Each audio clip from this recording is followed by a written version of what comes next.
Magandang umaga po. Ilang grupo ang nasa Luneta ngayong National Heroes Day para magsama-samang ipahayag ang kanilang pagkontra sa pork barrel. Layon ng People's Initiative na kumarap ng mga pirma para magsulong ng petisyon na maalis ang pork barrel. May news to go si Mark Salazar. Mark.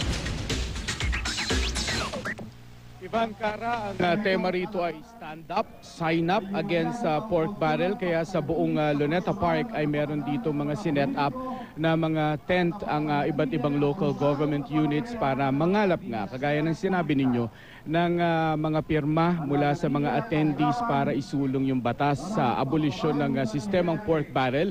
At sa paligid rin ng Luneta Park ay mayroong mga billboards dito na nagpapakita ng buod ng People's Initiative Bill na maglalaman ng kanilang mga amyendang gustong isama sa isinusulong na batas na yan para daw buwagin na yung all kinds of pork barrel. At kanina ay nagkaroon na rito ng celebrated mass at nagkaroon na rin ng laughter yoga dahil ang sinasabi nila ay itawa yung galit daw sa pork barrel. At hindi lang doon, dahil meron din silang mga tema ritong laban sa DAP, meron ding laban sa Chacha.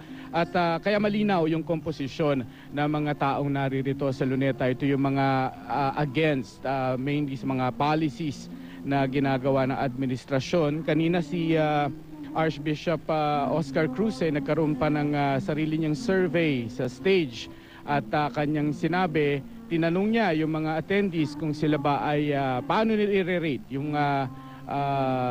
performance ng Pangulong Aquino. At from 1 to 10, 10 being admirable and 1 being terrible, ay 0 yung binigay ng crowd.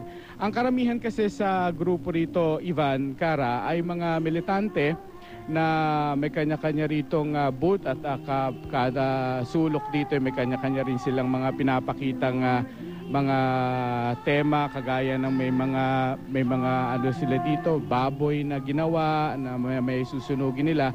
Pagkatapos meron ding takbo ni Father Robert Reyes para rin sa tema na yan na anti-pork.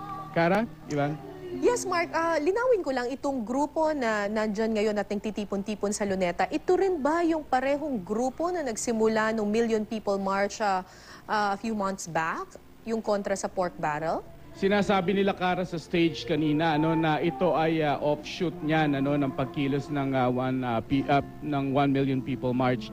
Pero ang nandito, karamihan ay yung mga militanteng grupo kagaya ng KMU, ng Bayan, at hindi naman natin nakita yung mga personalidad na noon ay nanguna sa Million People March, Cara.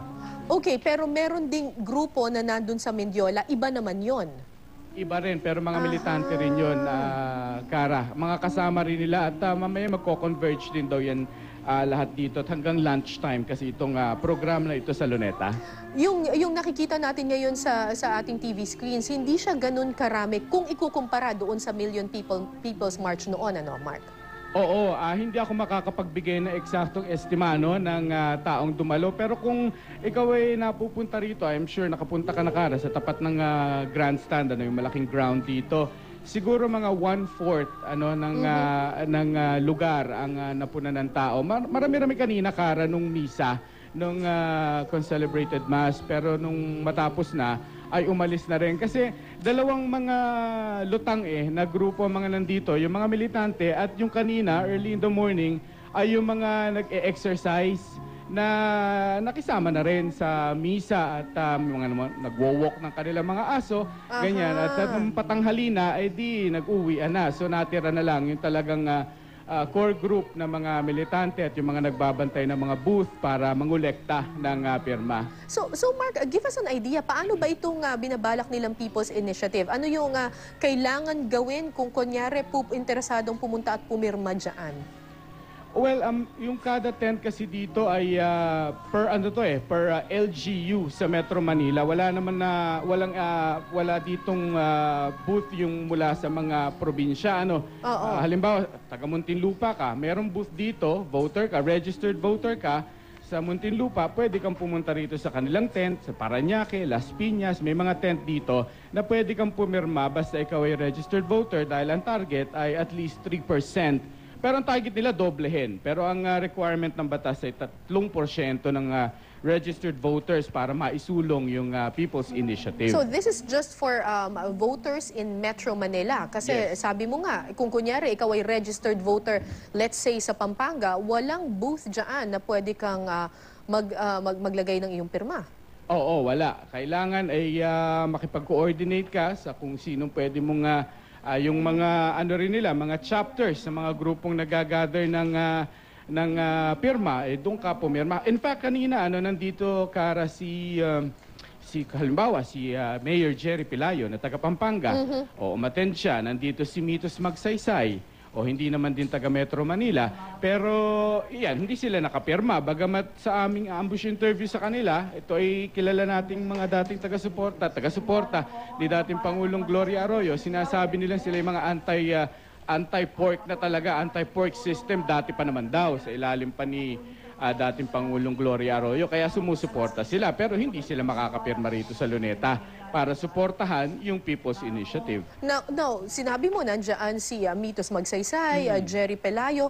So welcome ang mga politiko dyan mismo sa pagtitipon na yan. Kasi if I'm not mistaken, noong Million People March, sinabi talaga na wala sanang politiko at walang talagang ito ay initiative lamang ng mga tao. In fact, may ibang mga political personalities noon na pinaalis at binupa ng crowd noong Million People's March. Pero this time around, welcome, pumunta ang mga politiko.